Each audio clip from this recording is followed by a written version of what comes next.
مزدور کا اس میں نام نہیں آیا۔ بعض ہمارے دوست مزدور بھائی جو ہیں وہ اپنے پاس سے بات نکال لیتے ہیں اور کہتے ہیں کہ دیکھو جی میں مزدوری کرنی ہے، میرا تو نہیں نہ ہوں روزہ بنتا، تو بھیا آپ کا روزہ بنتا ہے۔ لیکن ایک بات ہے کہ اگر آپ مشکل میں روزہ رکھیں گے نا، مشکل حالات میں اور محنت مزدوری کے عالم میں روزہ رکھیں گے اور اسے پایہ تکمیل تک پہنچائیں گے تو اللہ آپ کو اجر بھی بہتر عطا کرے گا۔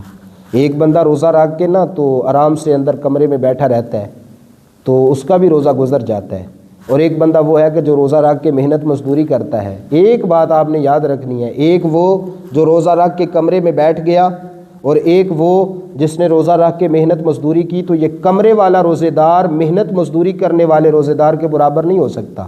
اس کو ثواب کم ملے گا جو روزہ رکھ کے کمرے میں بیٹھ گیا ہے، اور اس کو ثواب زیادہ ملے گا جو روزہ رکھ کے محنت مزدوری کر رہا ہے۔ اور اس بات کو اگر سمجھنا ہے تو اقبال علیہ رحمہ کے اس شعر سے آپ کو سمجھ آ جائے گی۔ اقبال نے کہا تھا کہ الفاظ و معنی کا تفاوت نہیں لیکن الفاظ و معنی کا تفاوت نہیں لیکن ملا کی اذاں اور ہے اور مجاہد کی اذاں اور ہے۔ الفاظ تو ایک جیسے ہیں، معنی بھی وہی ہیں، لیکن ملا کی اذاں اور ہے اور مجاہد کی اذاں اور ہے۔ ملا کی اذاں مجاہد کی اذان کی برابری نہیں کر سکتی۔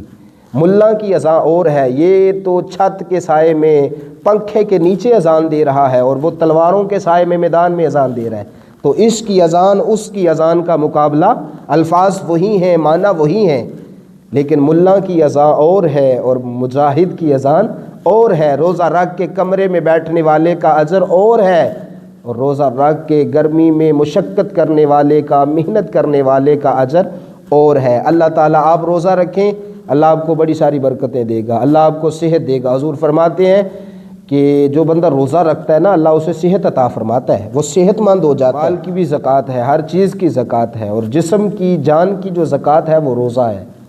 تو آپ روزہ رکھیں گے نا تو آپ کے وجود کی زکوٰۃ نکل جائے گی، اور جب مال سے زکوٰۃ نکال دی جائے تو مال کا میل نکل جاتا ہے اور باقی مال محفوظ ہو جاتا ہے۔